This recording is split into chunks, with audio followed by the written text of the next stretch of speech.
I've had to take people and get them emaciated. I've had to get them fat. I've had to get them muscular. I mean, it's not something that I would recommend anyway. And I hate it because I don't like the quick hits. And that sounds funny because I'm preparing people for roles and they have a short period of time to get ready. Welcome to the show where we help you make smart nutrition simple.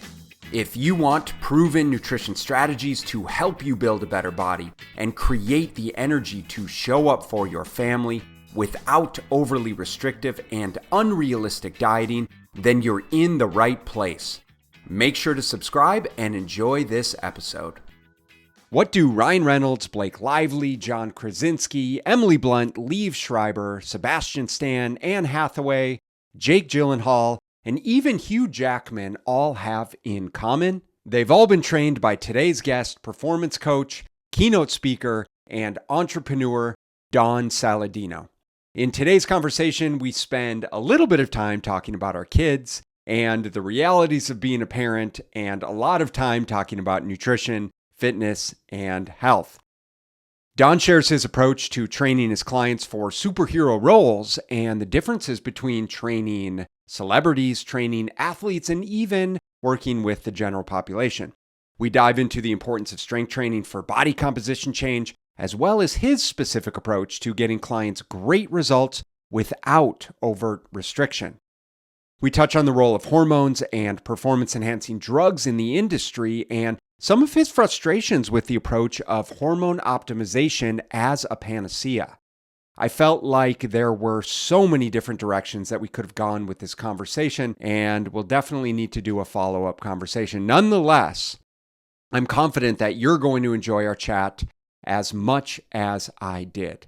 Now, assuming you did, then shoot me a message and let me know. I'd really love to hear from you, and I'd love to see if I can provide more information, more people, more resources, more experts who can provide you with the tools that you are looking for. And of course, leave me a positive rating and review so that we can help more people make smart nutrition simple.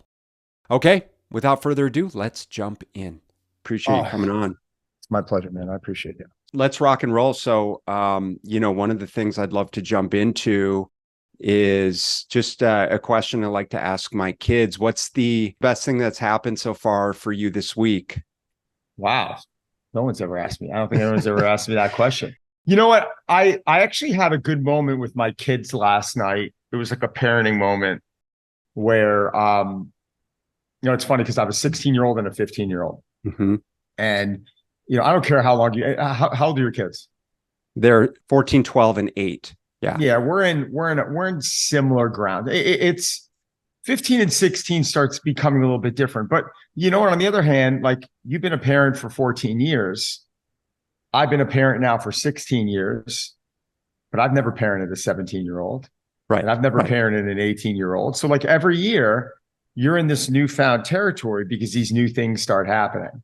Right. And these the other night, my daughter's with her boyfriend in the bedroom and my son's with his girlfriend in the bedroom. And I'm sitting here going, holy shit. Like, really? Like, is this like, what is happening? Now, I'm curious, door open or no? Doors got to be open, but they were shut, which pissed me off. So, so now I'm over there, hey guys, what's going on?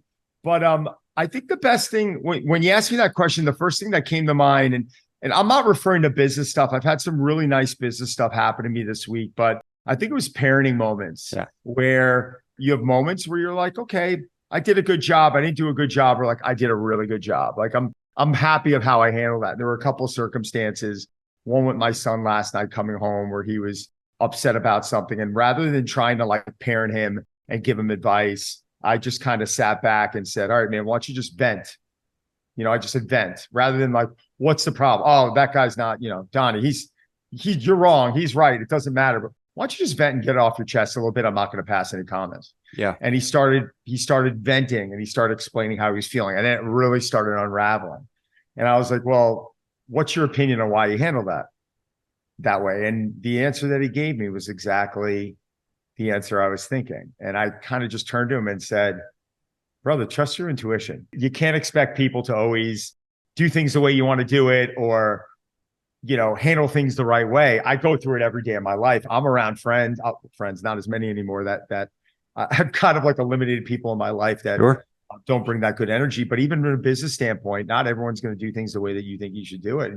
And I think just not always criticizing and stepping back and kind of handling in that situation was a parenting moment where I turned around and I was like, man, maybe that's how I have to handle it. Right. And there was a circumstance with my daughter. She just came into my room and she was like, hey, I was exhausted. She's like, can you just jump out of bed and come down, make me some dinner? Can we talk? And I was like, absolutely. And we just sat down and it started with a conversation.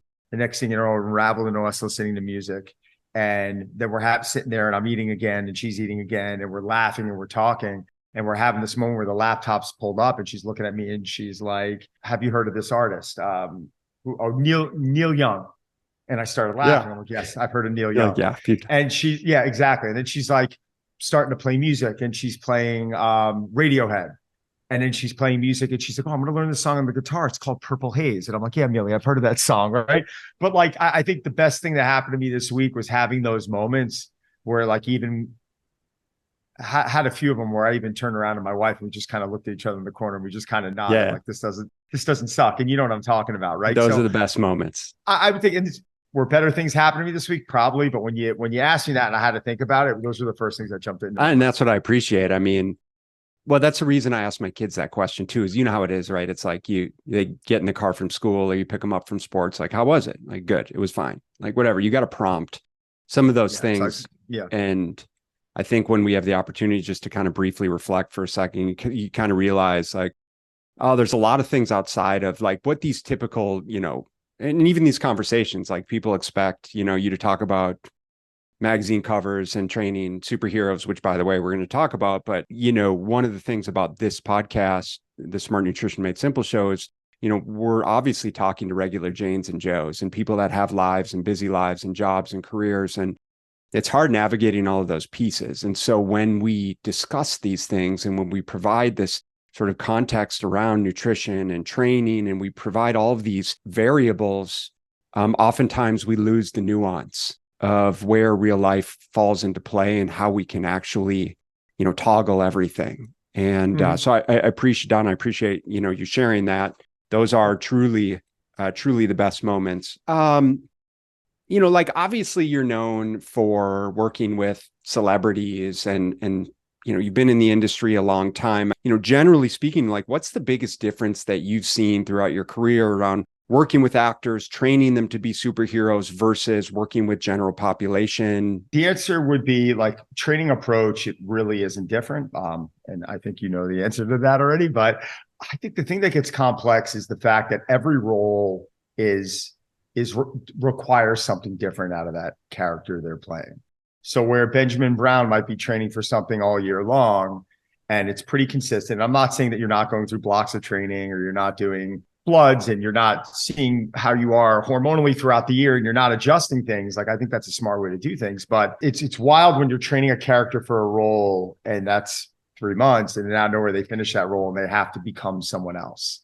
And in becoming someone else and acting like someone else in a way, sometimes they want to change the way that they look or change the way that their body's holding weight. And literally, like I've had to take people and get them emaciated. I've had to get them fat. I've had to get them muscular. I mean, it's not something that I would recommend anyway. And I hate it. Like I do. Anytime someone has to come to me and they're like, go to an extreme, or if someone, I remember a couple of times I had a few big wigs come to me. They weren't even actors and they had some type of charity challenge where there was a lot of money on the line. And they were like, we have to lose X amount of weight in this time. And I'm like, don't even bother me with this. Like, I don't want to do it. Like, and like, what do you mean? You're like the transformation coach. You're the person that can do it. I'm like, I could do it, but for what it would take to do it, I don't want to be a part of it. I'm not the guy you want to come to for that because I don't like the quick hits. And that sounds funny because I'm preparing people for roles and they have a short period of time to get ready. But the people that I'm preparing, like right now, and I train very few people now. Like I will not take on a one-on-one client. Like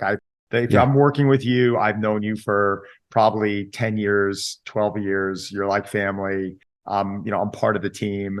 I have complete flexibility in my schedule. I can work from home. I have my online community. Ryan Reynolds is one of them. He's been like a brother to me. His wife, Blake, has been like family to me, and I'll do anything for them. Right. But, Ryan's got to get ready for Deadpool. And get ready for Deadpool. It's not like for him, it's not that big of a change aesthetically on how he's looking. Like tighten the diet up, get the training in order. He did a really nice post for me a few days ago when he was discussing how, he probably hasn't been approaching his training the way that he does at times, and he overdoes things. And he was, very kind in his words, but with me, it was really more about movement quality and energy. And if I can demand better movement quality and more energy out of him, then I'm going to be able to get more out of him when it comes down to preparing him for this role. And he's going to be better off when shooting that role. So the question that I do get is, well, is training athletes or training actors more difficult? And I'm like, in my opinion, training actors are. And I train them both. And they're like, well, that's ridiculous. Why would you think training an actor is more difficult? I'm like, well, a lot of times athletes are really good athletes, right? And they're going to be able to acclimate or adapt to that movement pretty quickly. They also don't have volatility. When I say volatility in your schedule, I don't mean like Tom Brady's going from playing in New England one week to playing in San Diego in the other week when, fine, the time zone's going to change 3 hours. I'm talking about when someone's shooting in New York and they find out at the end of the shoot they have to be in Singapore and they have to leave their family now for 6 months. Right. And now they're in a completely new environment. They go on set. Their call time is 6 a.m. They're training at 4 a.m. They're on a shoot that given day. The camera breaks down or something happens in the crew. The shoot gets delayed 5 hours. They're there till midnight. And then they got to rinse and repeat. Or, when I worked with Liev Schreiber for Ray Donovan, there was a 3-day span where he had to shoot all day long. And then that Friday, he had to shoot overnight, Friday night, Saturday night, and Sunday night. Athletes don't have to do that, right? They just don't have to do that. Like they know what days they're playing. They can prepare for things in advance, and they know what time zones they're going to be in. They can prepare for things in advance. Now, yes, injuries. Well, what about injuries? Well, actors like Ryan's broken his neck. He's broken his back. Like he does a lot of his own stunts. They get injured just as much as other athletes that I worked with. So I think when you're taking them away from that family environment for such a long period of time, and when you're putting them into a different time zone, which could be on the other end of the world, and there are so many variables, you don't have 20 people on your team. You might have 100+ people on your team. Where out of nowhere, an actor's mom dies, and they're a main role there, and now they have to completely restructure their entire filming schedule. And now things get delayed and they have to come back. And it's, it could become really challenging. So, I think when it comes down to program design and exercises, listen, am I using different things with Ryan Reynolds than you might do in your program design? So when we look at, as actors, as an example, who we see get quote unquote shredded for a role or significantly lean out, are those usually happening over relatively short timelines? Are they overly aggressive methods versus what 100%? 100%. Sometimes I've gotten calls from studios where I'm like, well, how much time does this actor have? And they're like 2 weeks. And I'm like, and then the actor comes into me and he's like, well, what do you want me to do? I'm like, well, cut out alcohol completely. We're going to get in here. We're going to train a lot, but what are we going to be able to do? You're going to go get a tan. And you're gonna remove all processed foods, and we're going to be super tight, and there's going to be zero, cheat meals, and we'll structure your macros because we already know where you need to be, kind of, but like you need 2 weeks to just figure out how to set 100%. Someone's macros, in my opinion. So like when someone's coming in for the first time, but I know their body type, it's like you're still kind of throwing darts, but you got to do what you got to do, and a lot of times, I think. Listen, the camera makes you look a lot better, right? At times. And, you will see actors, and I'll see it in movies. Like I'll see specific people that are like, oh my God, he was shredded. And I'm looking at his lower abdomen. I'm like, he's not shredded. Like, right. Oh my God, that guy's body fat's probably 12. Like easily, everyone's claiming it's single digits. There's no way. Like not too many people are gonna have a better eye than that than I am when it comes down to the camera. So I think like I guess the fans' perspective, right, of what's outstanding, and maybe your and I's perspective on what's outstanding could be two different things. Like, there's articles of certain actors like deadlifting 450 pounds. And I'm like, they're like, oh my God, this guy's brute strength. Like I've deadlifted 450 like close to 20 times. Like I have a friend of mine that he's a world record holder. He's totaled over 2,800 pounds. I've got another friend of mine who's an amateur that's totaled 2,400 pounds. Those are strong people. Right. But we're looking at the actors as if like, oh my God, like and they'll admit it, they're actors, right? That's their job is not to be powerlifters, to not be a powerlifter. Their job is not to be a bodybuilder. Their job is to become that character. And that's why I think it's so impressive what they do. So if Ryan's got to beef up for Deadpool, and then he's got to get ready for another role that might be in Montreal or Europe or wherever it is, then that training may have to change, or that nutrition may have to change. And I've had some really strange requests. I've had people who've had to wear prosthetic suits. So you're thinking like, okay, like what does it matter then what they look like? If their body dimensions change too much in that prosthetic suit, I'm in trouble. Right. And I mean, I got a million stories there. I'm not going to bore you with them, but yeah, to answer I know I'm giving it long-winded right now. It's the same in reference to your assessment process. I'm going to go in an assessment. I'm going to screen someone. My program design, where do I want to get them to? How am I setting up my training blocks? Over what period of time am I setting that up? Nutritionally, okay, what is that avenue that we're going? If you always have, an idea on a blood panel, I find that helpful, but I've never my job is not I've never done TRT.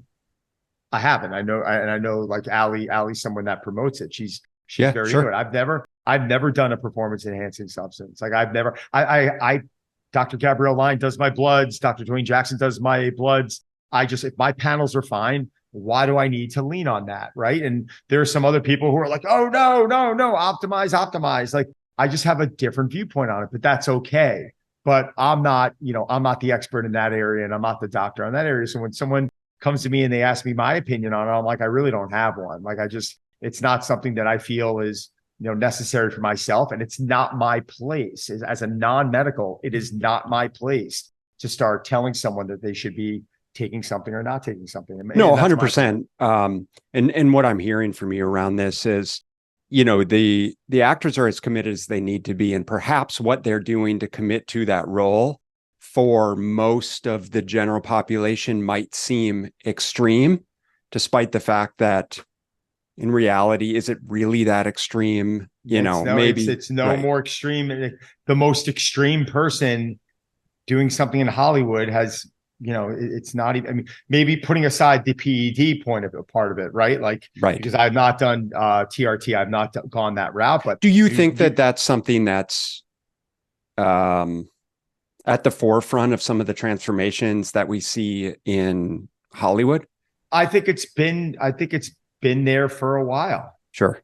I think it's been there for a while. I think people now are justifying the conversation. I think if you take it, you should be talking about it. You should be letting people know if someone's getting on the big screen and they're putting something in their body, or, they suddenly gained 50 pounds out of nowhere. Like, if you look at the actors I've worked with, like, they've been pretty consistent throughout the years. Like, you really can't pull anyone up who you're like, oh my God, they completely put 40 pounds on or 30 pounds on, or went from being super heavy set to not. I'm not saying it's impossible for you to do that with a proper diet and with proper training, but this has been around for a long time. It's been sports for a long time.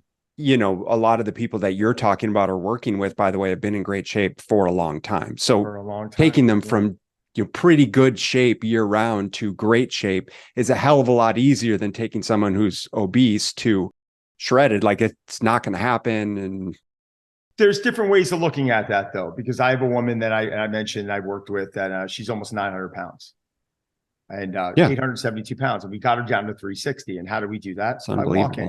By walking and by making better nutritional choices. Look at a golfer, right? If you take a golfer who's a 30, and I come from a golf background, if you take a 36 handicap, getting him to a 15, 16 is really easy. That's a big range. Taking a 3 handicap to a 1, that's hard, right? So when you take someone who's in really great shape and you have to get them in even better shape, the margin for error is really slim. When you're taking someone who is at, 872 pounds, it's like, all right, how much stress can we start adding without overdoing it on their joints and without putting them in harm's way? And so, yeah, I understand what you're saying, and I agree with you to an extent, but there's 2 ways of looking at it. If I'm trying to get someone from 7% body fat to sub 5, that's not easy. It's not an easy thing to do naturally. You really have to be manipulating your macros. You really have to be paying attention, in my opinion, to your micros, because a lot's going to go wrong if you're trying to be in this for the long haul, if your micronutrients are off, which is why a lot of bodybuilders were so unhealthy in the past. Is they were eating diets that were very macronutrient heavy towards their needs, but they didn't have those micronutrients or that fiber or that nutrition that they needed to have. So there's two ways of looking at it. I've had really easy success dropping 500 pounds on someone. That was simple. And on the other hand, I've had people that I've had to take from, 6-7% body fat to sub 5, and it's sure. Yeah. And to be fair, I'm really referring to like the proverbial transformation that everyone wants to accomplish. And what I'm trying to impart here, and appreciate you being candid around it, is there's no magic to it. There's no necessarily drugs to it. Is you're focusing on the fundamentals, which, by the way, I'd love to dive into, kind of some of the strategies that you use around nutrition and training, regardless of whether it's, a celebrity superhero training or it's gen pop training. And it sounds like you're doing things a lot of the same way, perhaps more aggressive in certain contexts. But despite that, is how are you approaching that scenario? Okay. So training, there's always a screening process. I always have a team of medical that I work with. I had it at Drive.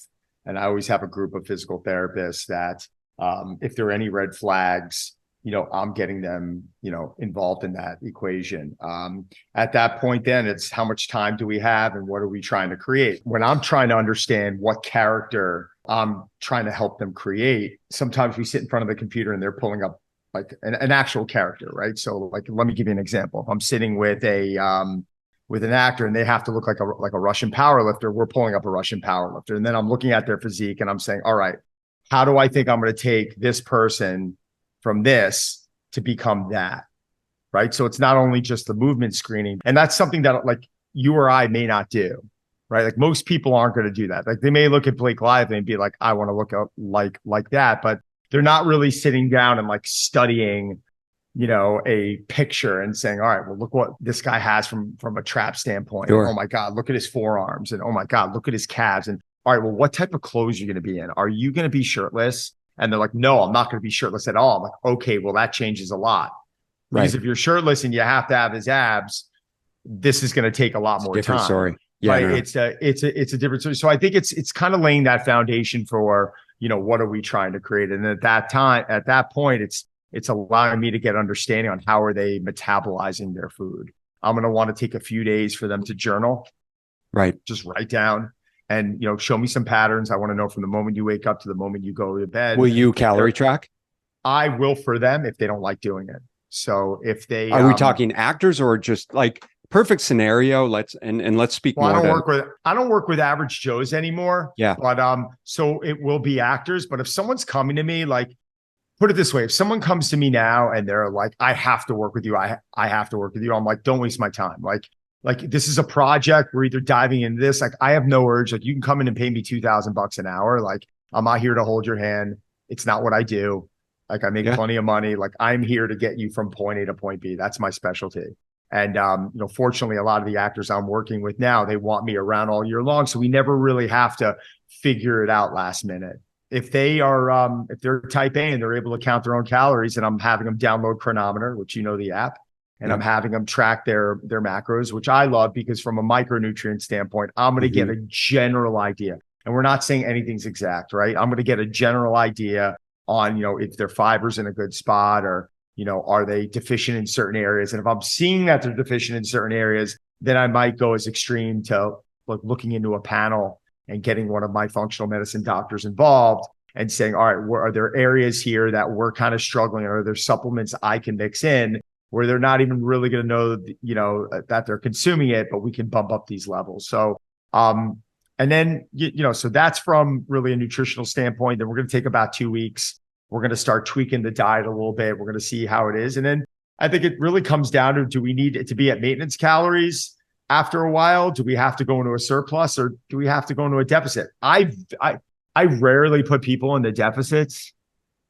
I mean, sometimes it might be by 250 calories, but like I've had thousands of transformations, and typically these people are coming to me and they're like, well, I eat 1,200 calories a day. I eat 1,400 calories a day. And I'm like, why? There's nowhere to go. Where are you going to drop it? You know this better than everyone. Like, am I going to turn around and I'm going to get them eating 1,000 calories a day now? Like, you've been telling me you're feeling like shit. You've been telling me you're sitting on the couch. You can't walk over 6,000 steps a day because you just don't have any energy. Like, so I'll take up like an old school bodybuilding reverse dieting approach. Like I might take, 5 weeks to bump someone 200 calories a week. Right. And I might slowly start moving them up. And 9 out of 10 times, the answer to this, like their body composition is going to change.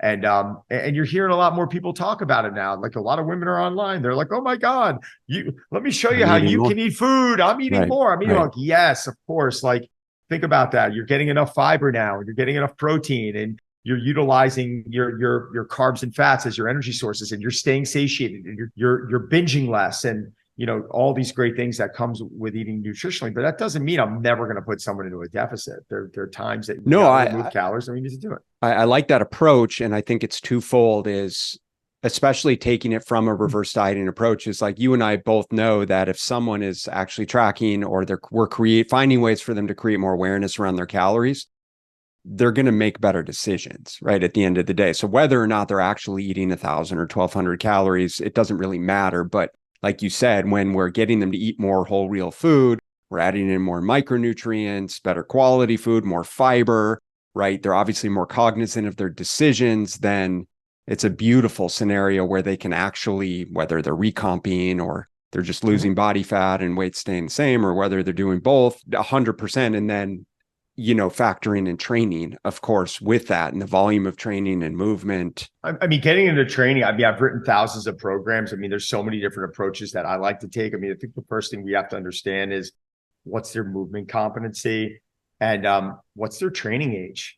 Like, what have they been doing? What works? What do they feel like works for them, and how much time do we have? Because if you only have 4 weeks, and now you're trying to re-implement a whole new training system in there, it's like, well, from a personality standpoint, are they someone that's going to go look at videos that you're sending them because they're on the road, right? Like there's so many things that coaches aren't taking into consideration. Like if one of the biggest Hollywood actors has 4 weeks and they need a program, are you going to start sending him stuff where he just feels insecure and he's like, what the hell is this? Does he have the type of personality or the type of mindset where he's just a type A or she's a type A where they're like, whatever you send me, I'm going to do and I'm going to execute.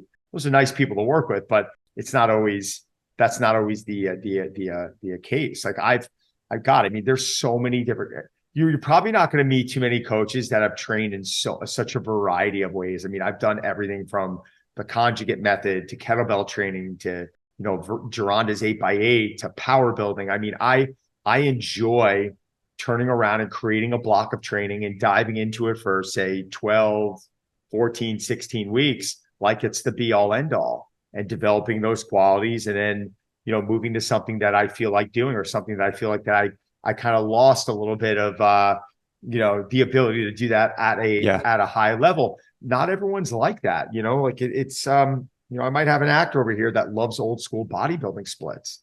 And anytime I get them on an upper lower body routine, or if I'm trying to get them to do max effort, dynamic effort, they're just disconnected with it. They don't like it. I mean, It's okay. Like as a coach, like when a coach is stubborn and they keep bringing the same thing back to that person over and over, like that shows me a coach that one does not have a diverse toolbox of movements, doesn't have a diverse toolbox of methods to apply, and that isn't that confident with their ability. Like you should be able to look at the person. Training needs to be intriguing. It needs to be fun for most people.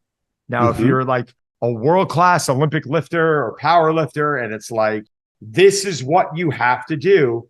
I'm friends with a lot of those guys where they could sit there for 6-7 minutes in between sets and just be like this. A lot of my clientele, they don't have that type of time. They can't spend 3 hours in the gym. So it's, how do you give them a little bit of what they want? While as a coach, you still have them doing a lot of what it is you want. And what is my main goal with these people? It's resiliency. I need them to go on set with a high level of energy, and I need to make sure their body doesn't break down. Or when they take that shot, they're resilient.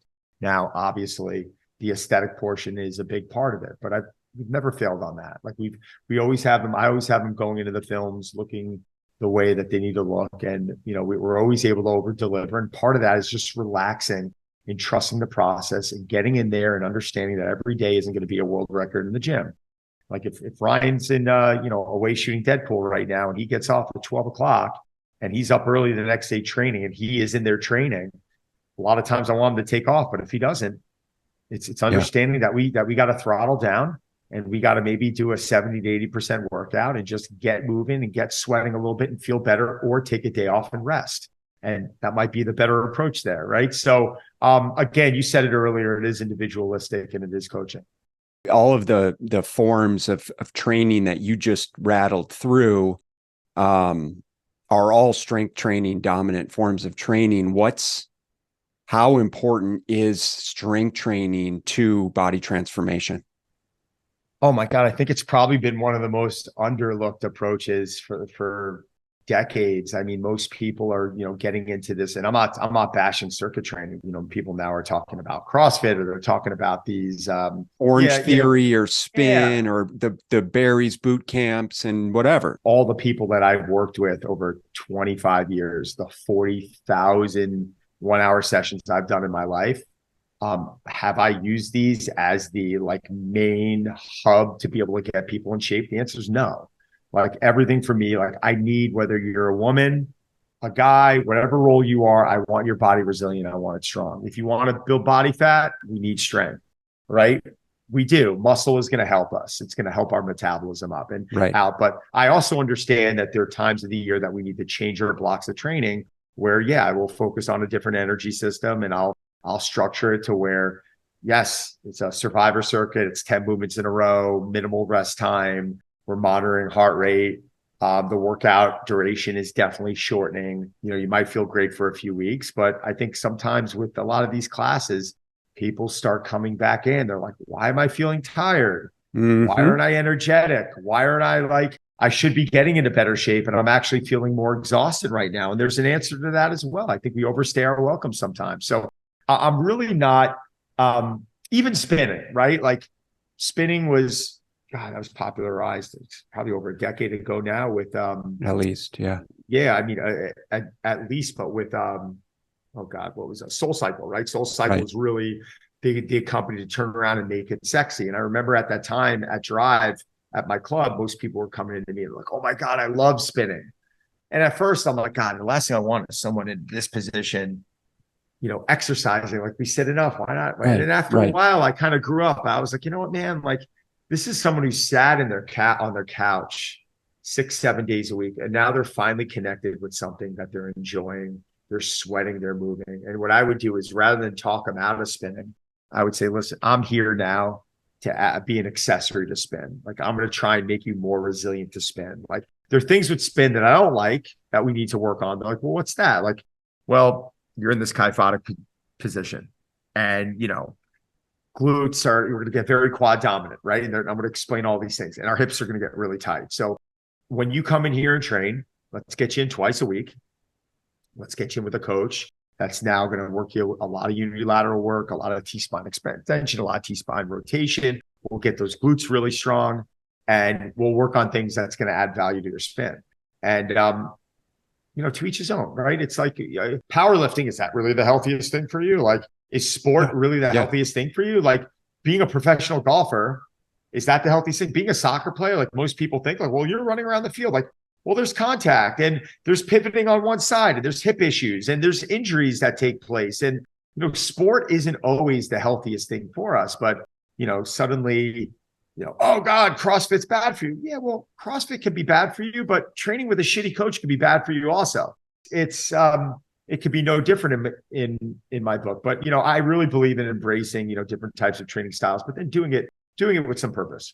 Yeah, well, and neither is getting super lean. Is it healthy for you? Right. So you can take it to all ends of the spectrum, but I appreciate just the focus on the strength training, because I don't know that we can express the importance enough for improving longevity and health, and obviously body composition, which I'm really trying to hit home here, especially, for someone that trains high level people and body types, especially females. It's like, hey, I bet you all of your female clientele are strength training as one of the main impetus to help them, change body comp. They are. We're not sitting there beating them up on an elliptical for 5 hours a day. Like I saw Blake Lively today. Or like you said, dieting them in perpetuity. No. I'm not trying to remove calories. I also have to take in consideration a lot of my, someone like Blake, she's a mom. Right. And she's, she might be nursing, and she might be doing these things that a lot of moms may decide to do, or not decide to do. And, I have to take into consideration her schedule and her sleep schedule, and that, or for any mom, you have to take it. It's got nothing to do with that she's an actor. It's got to do with the fact that she's a woman and she has children. And these are things that we have to take into consideration. But when I go into when I go into a session with someone like her, it's assessing how her body's moving that day, focusing on the areas that are going to allow her to be successful and getting her stronger, giving her that training effect. Yeah. And allow her to leave that hour feeling better than she did before she started. And I think that's really the secret sauce. What are some things that you wish more people knew about health and fitness, or maybe even perhaps some of the misconceptions that you feel might plague the industry? I think you nailed. I mean, the strength training piece is a big part of it. I also don't like how people are generalizing carbs for the last few years. I think I'm talking about how carbs are making a comeback. Carbs are bad, and I try and stay away from carbs. And I'm like, well, why would you do that? Like, protein can be bad. I'm like, well, what do you mean? I'm like, well, take a piece of chicken and fry it. Like, right. You eat fried chicken, is that going to be your protein source? Because in my book, that's not good. Like, we could take any of those. Fat could be bad. Fat could be good, right? It depends on the sources, but we really generalize carbohydrates as this bad, as this evil enemy. And I think that causes a lot of problems, because that really forces people to yo-yo diet. It forces them to not truly understand nutrition. It forces them to make what they think are good food choices, but not getting enough calories in and not allowing their body to be metabolically flexible and utilize those fats and carbs as their energy sources. I think is something that's important. I'm not saying everyone should be having the exact same level of carbs. I think, we develop specific tolerances to specific macronutrients according to, how much we've been consuming for how many years, right? I think you can develop that resistance to it. But I know, I mean, I've been on easily over a dozen covers. And I'm in single digit body fat all year long. My energy is great. My bloods are great. And I do that by taking a specific approach. Like, I strength train pretty much all year long, but I still focus on cardiovascular training. I just came in while I keep drinking water, and I just got out of a shower. I went for a run when I had some time. I wanted to get that in today. This is my day to run. So I went for a run, but like, I'm eating very high protein foods. I'm getting at least a gram per pound of body weight. Like, my carb, like a low carb day for me might be 200 grams, right? But I'm consuming very fibrous carbohydrates. I'm eating a lot of vegetables. I'm eating healthy fats. There's no tricks. I'm having cheat meals once in a while. I am turning around and I'm allowing my body to process very high calorie days, which I think are really important. But when we restrict calories, the human body is really smart. Like the example I've been giving, and this is all stuff that you know already, but like you jump in your car right now and you start driving, that gas light's going to pop on at a certain point, and you got a decision. You can either pull off or keep driving. If you keep driving, you're going to run out of gas, right? Like right. The human body is really smart. The human body's not going to be like, it's just going to start slowing down, right? In time. Like that's right. How I relate calories to the body. Calories are, technically it's energy, right? So as you are restricting those calories, you are now in time over weeks, months, years, your energy level is going to drop, your movement quality is going to drop, and then bad things happen from that. So the misconceptions of carbohydrates, strength training, calories, lower calorie, this has 100 calories. I don't understand how someone can look at 1,000 calories from this source and treat it the exact same as 1,000 calories from another source. It doesn't make sense to me. Like, right. How are you gonna turn around and say, if someone eats a 3,000 calorie diet today, that's just McDonald's, opposed to a 3,000 calorie diet today on the food I ate? So you're trying to tell me because it's the same calories, no, like your body's not going to respond the same way. Like hormonally, it's not. Like your body's gonna be rejecting all those toxins, and it's going to be in a really shitty place, and inflammation is going to occur in the body, and things from a sleep quality are going to become affected. From a brain function, it's going to become affected. So how do we ever get in a habit of like looking at a calorie and being like, well, this is only 100 calories. Was it a good calorie or a bad calorie? So other misconceptions there. I've never seen anyone get fat on eating healthy, high quality whole foods. It doesn't happen. Do you know a buddy of mine, Sadiq, he was an Olympia competitor. Him and another buddy of mine, Olympia competitor, Juan Morel, went and they did like a 20,000 calorie day binge, and they filmed it on YouTube, and it was hysterical. And it's insane. I was ready to throw up. But then Sadiq came back a week later and he's like, all right, I did that and I felt terrible.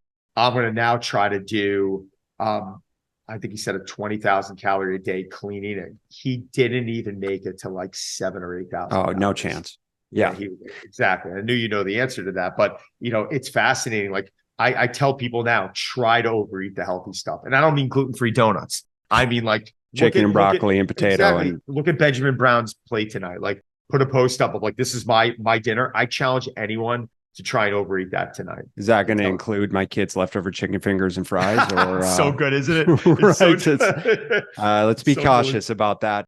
Dead on, obviously. And I appreciate the, realistic approach. I appreciate it for our audience because we talk about this sort of dichotomous thinking, the all or nothing, the black or white, like carbs, quote unquote, carbs are bad. Like, dude, that's so generalized. What are we talking? Are we talking about pizza? Are we talking about potato? Like, exactly what you just said. So I think it's important that if we find ourselves having those conversations in our head and framing things a certain way, maybe we take a step back and we sort of acknowledge, where is that idea? Where's that thought process coming from? What's the story that I'm telling myself in my head around that thing? I know you are friends with Dr. Gabrielle Lyon. You mentioned her earlier as far as doing your blood work. And she's great. And I'm so happy that the influence she's having on our industry. I mean the book. Oh wait, hold on. Wait, hold on. Hold it up. All right. If you don't mind, I'm going to send this to her right now. 3, 2, 1. She's going to love that. That's the Bible there, and I love that you have it there. But I keep it on my desk because God, what a breath of fresh air! Muscle centric medicine and talking about the importance of muscle and these words that especially women would bring up in the past, and they were frightened. Like I even had guys coming to me, they're like, I don't want to look like you. And I'm like, thanks a lot, man. Like it's a terrible thing. Nice. You're like, how do you say that to someone? I mean, they weren't thinking of it that way. I get where they were coming from. Like, I don't want to be muscular like you. And I'm like, well, we're kind of getting into my shape is it takes some time. It's not something that's going to happen. Dude, you've been doing this your whole life. Yeah, my whole life. And you know what? I still, it's this never ending puzzle. You know it. You've been doing it your whole life.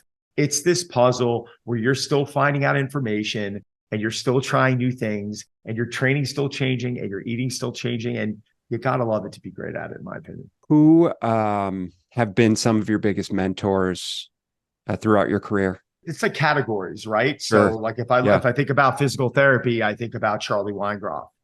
If I think about functional medicine, I think about Dr. Gabrielle Lyon or Dr. Dwayne Jackson. If I think about strength and conditioning, I might think about a Dr. Jordan Shallow or a Matt Wenning. Yeah, Matt's great. Matt's a good friend of mine, or Charlie Weingroff, who's also a West Side guy. I have friends of mine that competed at the Olympia level. My buddy, God rest his soul, Tommy Jacob, big mentor of mine from a bodybuilding standpoint. My buddy Arash Rabar, an Olympia competitor. Michael Hearn, a past power bodybuilder. Sure. I have people from a mobility standpoint that mentored me. Dr. Andrea Ospina. FRC, functional range conditioning, kettlebells. Pavel was a mentor to me. Nutrition, Rob Yang. I mean, I go on and on and on. It wasn't like it was one person. Like what I tried to do is I always tried to find one of the best people in that category. By happenstance, I would just become close with them. We'd have a lot in common. We'd become friendly, and I could help them in categories. And every name that I mentioned there, I've helped. Every single name, I've helped them with a deal, with a contract, with a business approach, maybe with some body composition change, maybe something nutritionally, kicking around ideas. I think the beautiful thing about those names is that it became this collaborative discussion. And to this day, I still have them. And to this day, I'm still connecting with new people. And, that's what's exciting about it. It's always interesting to hear a new approach and to see an old bodybuilder, Jim Quinn. I just thought of his name. My God, I used to train with him back in the day. I had mentors of mine from college when I was playing Division I baseball. My collegiate coach, Nick Giaquinto. I mean, there's so many mentors and so many people I took things from that I still utilize today. Do you see things as, in terms of the direction that things are going, positive, negative? Are you? I think there's a lot of positive. I think, people talk about social media like negative, as a negative thing. Like I think you got to treat social media for how you want to treat it. Like for me, I use it to inspire and educate people, and I don't use it to sit there and surf or compare myself with other people. So I can understand how if you're using it for the wrong reasons, it can put you into a very negative spot. I think social media has brought a lot of great business in for businesses and for people like myself. And I'm very grateful for that. I think it's allowed me to sell my programs right now to over 63 different countries. It's allowed me to host a retreat last year with 150 people in Mexico, where I rented an island from over 30 different countries. And social media has allowed me to do things like that. But I can understand how I think the general public, they don't know. It's not their job to know, right? It's like someone who's not in finance and they're trying to pick a stock out. Bad example, but you get what I'm saying. I get it. You have someone go to Instagram and they look at someone on Instagram and they're like, oh, she's got the butt I want, or he's got the abs I want. And suddenly it's like, okay, I'm going to follow them. And, they're just, it might be a good move for them and it might be a bad move. I can't turn around and even say you shouldn't be listening to that person, because what if you turn around and if an influencer takes someone off the couch and gets them into great shape and they're feeling better and they've lost weight and they've made a complete life change? Oh my God, this is great. So it can work out. The thing that's starting to concern me in the industry right now is that I'm not going to generalize and say all of them, but I think a lot of these labs, you're having a lot of these businesses start out and it's just like, come in and do bloods, come in and do bloods, come in and do bloods. And what's starting to happen is there are people out there that really need, to get on something. And then there are people that are using it as a Band-Aid. Yeah. And like I got a call from one the other day and they're like, we'd like to partner with you. And I'm like, what do you mean? Like, you don't you're immediately assuming that I need to take something, and you're immediately assuming that my clients need to take something. Like, this is about money for you guys. It's 100%. About money for a lot of them. Yeah. And that's bothering me a little bit, that even professionals in the industry, they're so pro, like, take it, take it, take it. And the reality is you need to go get tested and you need to assess what type of lifestyle are you living. I made a mistake years ago. This was about 15 years ago. I sent a client of mine in for blood work, and poor nutrition habits, poor drinking, the whole nine was bad. And he went in for all this blood work, and then he came back and he's like, what are you doing? This is 15 years ago. This is how long we were looking at this stuff. And I said, what do you mean? He's like, he's paid like $6,000. I'm thinking, like, this guy makes that in a half a second. He's like, to tell me that I need more sleep and I gotta stop drinking. And I looked at him and I'm like, you got a good point. Yeah. Right. Which is why I don't like turn around and I just don't generalize that stuff at all anymore. I learned my lesson early in my career. I'm like, all right, this is intended for someone. But what bothers me now is immediately when a doctor will say, your testosterone's low, and I think we're going to give you some injections and we're going to bring that back up. I'm like, well, why don't we talk about, potentially getting them off the fast food, or why don't we talk about potentially trying to give them a little more sleep, or maybe work on their hydration or work on their stress? It's like, no one wants to do that stuff anymore. No one wants to do the hard stuff. They just want to inject themselves and take it. And I have a terrible story about that. I had a friend of mine who I actually have his card here right now. He was my best friend. He was my head coach. He was one of my mentors, I told you. Born August 12th, 1967. Died July 26, 2010. So he was in his 40s. And what was that, 43? Might be about 43. I think the math is. He had triple bypass surgery at 37. And he was receiving testosterone injections from a doctor and wasn't being regulated properly. And I'm going to piss some people off for saying this, but I don't care. The guy's dead, and what happened. And every time he went to get off of it, he felt like complete crap. His energy, his mood, everything shit the bed. His workouts, having sex with women, he was having major problems here. And I found him dead in his bed. I found him dead. I came back from Las Vegas visiting my wife, who was born and raised there, and he didn't show up to work. And we went in, and he died Friday night. So you have certain bodybuilders and certain people are like, well, testosterone has never killed anyone, or like, we don't know what this shit's going to do. This is all still so new. Like, do we really know what's going to happen when you give this to a 40-year-old? Like, do you know how they're going to respond to it at 55? Do I believe if you have a phenomenal doctor, a phenomenal physician monitoring you and cycling you on and off, like, can you be okay? I hope to think you will be, but do we really know how we're going to respond to this stuff? And that's why I'm like, let's not be so quick to stick a needle in us. Let's exhaust other avenues. And there are times when I know for a fact someone's going to need to take this. Talking about my buddy John, who I'm working with right now, 525 pounds last year, and they were checking him into hospice, and he was walking 400 to 600 steps a day. I have a chart up here right now with his calendar with his steps on it. He walked 400 to 600 a day last week, 5,800 one day, 6,700 another day, 5,900 one day. So he's up in that 6,000 range. He's lost 100 pounds. It's getting stubborn now. It's getting tough for him to lose more weight. The guy's in his mid 60s. Like, if he goes to a doctor at a certain point, am I going to talk him out of it? You know what I'm going to say? Listen to your doctor, because they're the doctor. I'm not a doctor. So, I've got a really specific viewpoint on this because I've seen this go bad a lot. There's an overwhelming level of responsibility that comes with navigating hormones and lifestyle. And it is irresponsible if, in my opinion, if a clinic isn't disclosing all of the things that the client can and should be doing before going down that road. Mm-hmm. It's terribly relevant. So, I think that it's in everyone's best interest, because you and I also both know that it's not a panacea, right? Yeah. So just because you're taking testosterone as an example, or taking peptides as an example, or performance enhancing drugs even, it's like, dude, if you're still a slob, right?